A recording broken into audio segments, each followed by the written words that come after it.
سيئات أعمالنا من يهده الله فلا مضل له ومن يضلل فلا هادي له وأشهد أن لا إله إلا الله وحده لا شريك له وأشهد أن محمدا عبده ورسوله صلى الله عليه وآله وصحبه وسلم تسليما كثيرا. يا أيها الذين آمنوا اتقوا الله حق تقاته ولا تموتن إلا وأنتم مسلمون. يا أيها الناس اتقوا ربكم الذي خلقكم من نفس واحدة وخلق منها زوجها وبث منهما رجالا كثيرا ونساء واتقوا الله الذي تساءلون به والأرحام إن الله كان عليكم رقيبا. يا أيها الذين آمنوا اتقوا الله وقولوا قولا سديدا يصلح لكم أعمالكم ويغفر لكم ذنوبكم ومن يطع الله ورسوله فقد فاز فوزا عظيما. أما بعد فإن أصدق الحديث كتاب الله وخير الهدي هدي محمد صلى الله عليه وسلم وشر الأمور محدثاتها وكل محدثة بدعة وكل بدعة ضلالة وكل ضلالة في النار. عباد الله، كان النبي صلى الله عليه وسلم يكثر من التعوذ ويعلم أمته كيف تحفظ دينها.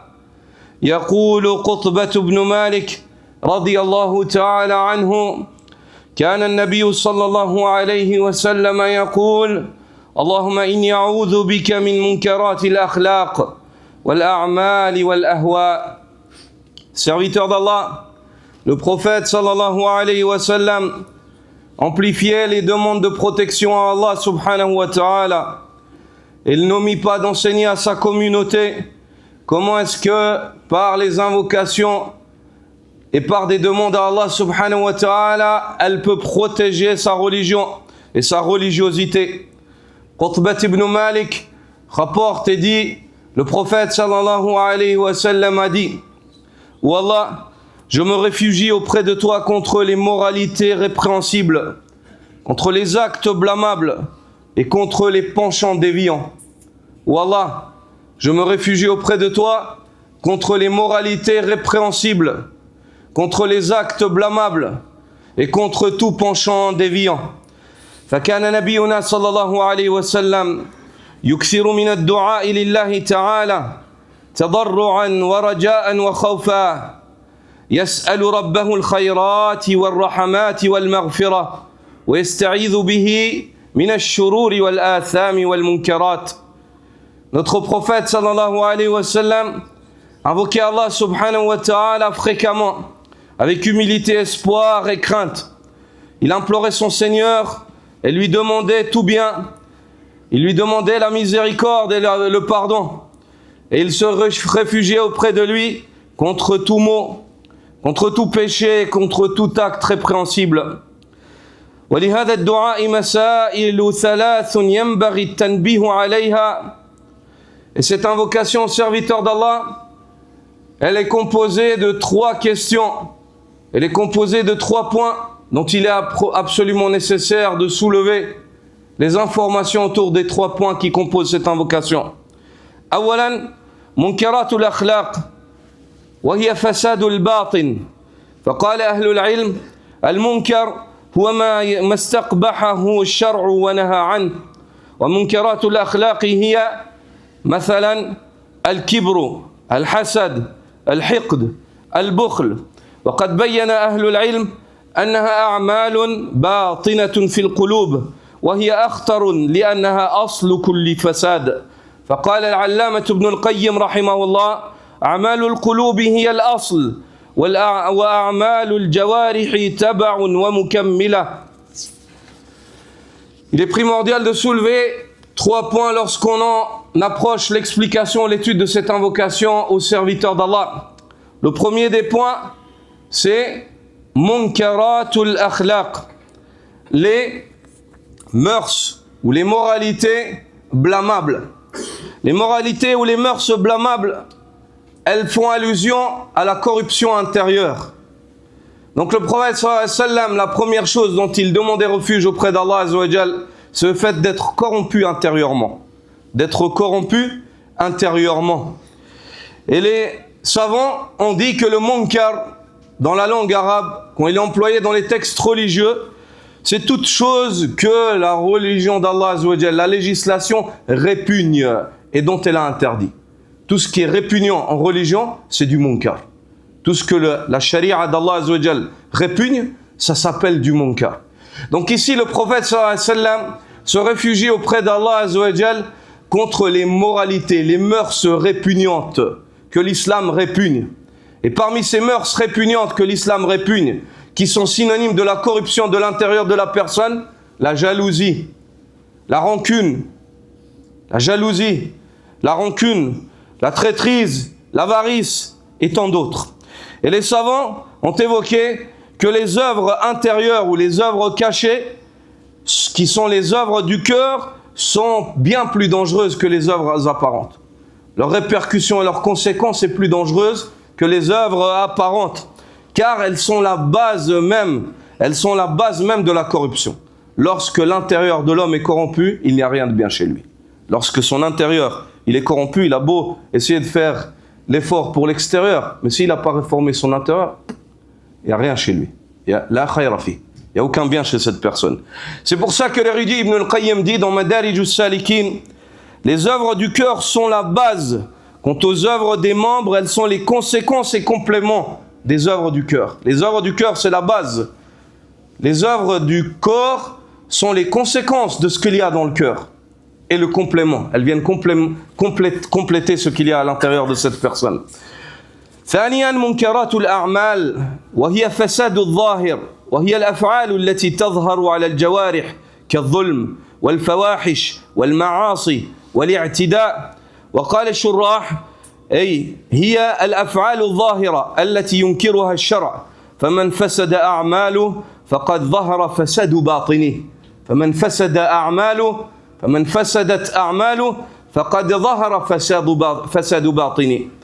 Le deuxième point qui est attiré de cette invocation du prophète sallallahu alayhi wa sallam, c'est « Je me réfugie auprès de toi contre les actes blâmables ». Les actes blâmables ici font allusion à ce qui paraît de la personne, ce qui est apparent, ce que l'on voit.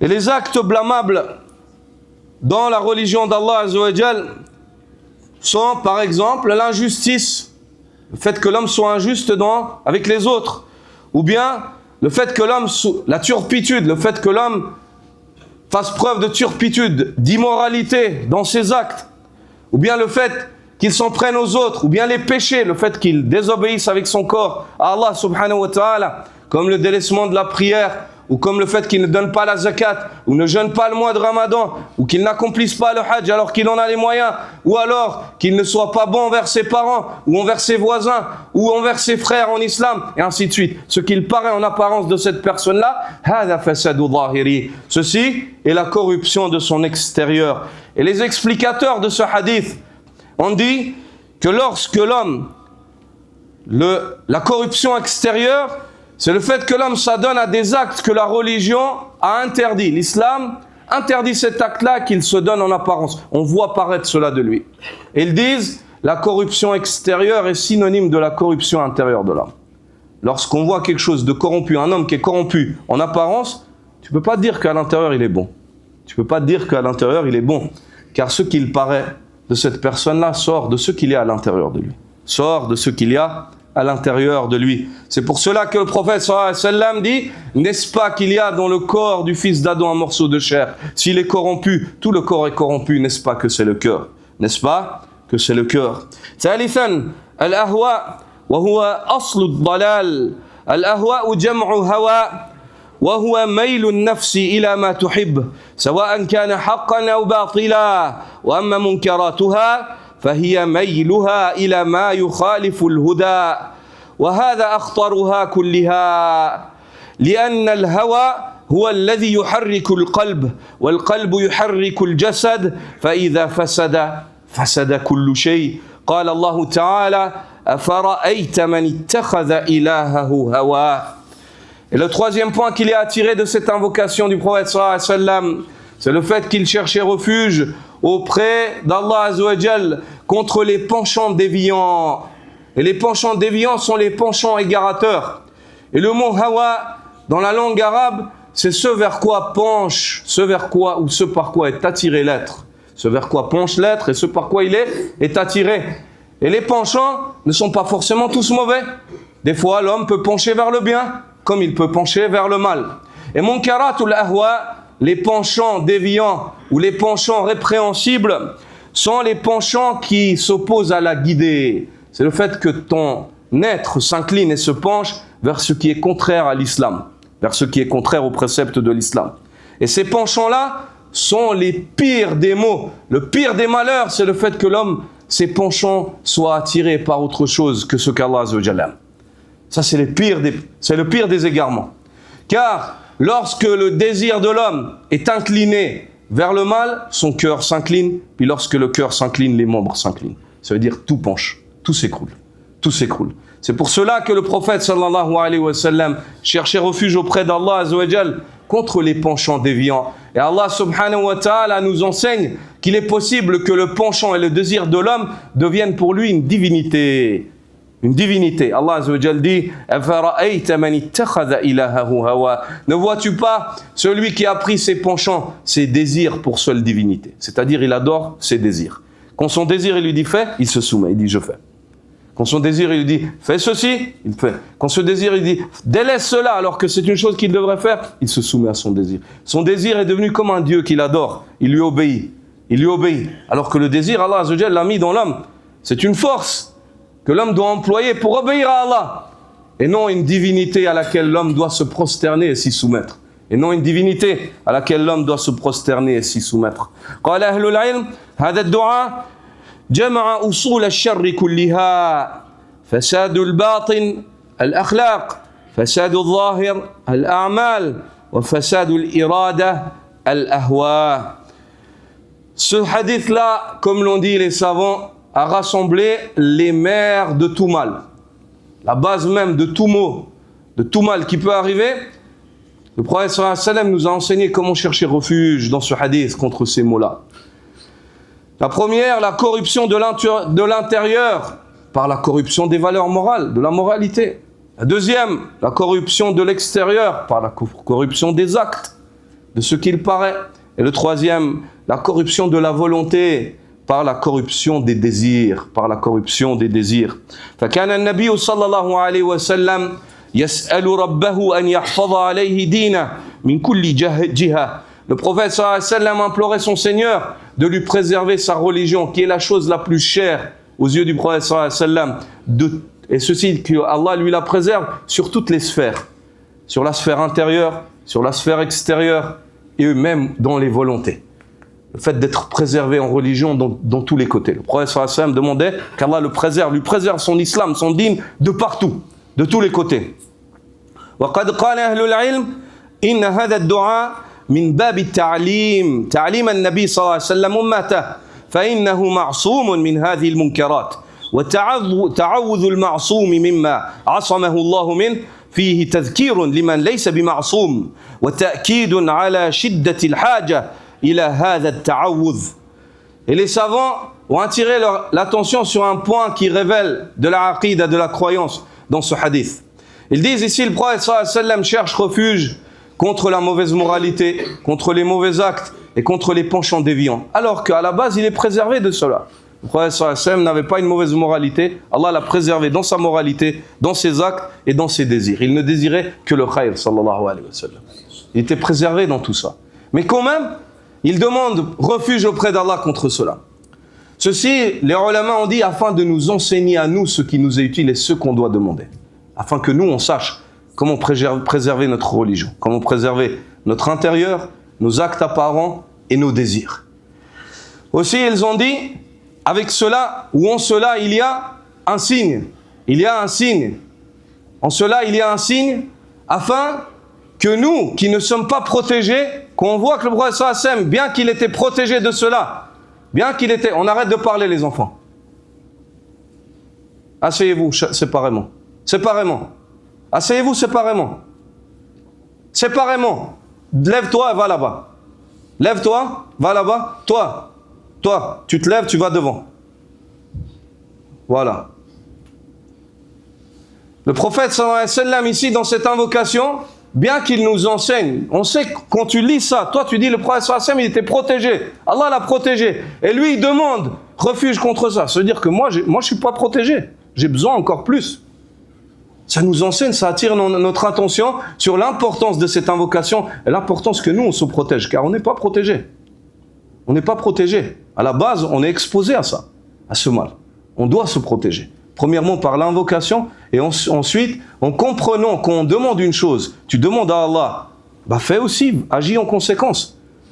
C'est pas juste de demander à Allah, je demande à Allah d'être protégé puis ensuite j'essaye pas de lutter, j'essaye pas de changer. Tu dois demander, faire le doigt et aussi réaliser. Iyyaka na'bud wa iyyaka nasta'in. C'est seul toi que nous adorons et c'est seul de toi dont nous implorons le secours. Tu es obligé de joindre entre ces deux-là, entre la demande à Allah et le fait d'essayer, de faire l'effort. وَالَّذِينَ جَاهَدُوا فِينَا لَنَهْدِيَنَّهُمْ سُبُلَنَا. Ceux qui luttent à la recherche de notre agrément, Allah Azza wa Jal dit, nous allons les guider dans nos voies. Allah Azza wa Jal, il va nous faciliter, si on fait l'effort. Si on fait l'effort. عباد الله من حفظ قلبه وصلح عمله وسلم من هواه فقد أوتي خيرا عظيما فقد أوتي خيرا عظيما. Au serviteur d'Allah, celui dont son cœur est préservé, son intérieur il est préservé, celui dont ses œuvres sont préservées, et celui qui maîtrise ses désirs, Allah Azza wa Jal lui a donné un grand bien ici-bas avant l'au-delà. Allah Azza wa Jal lui a donné un grand bien ici-bas avant l'au-delà.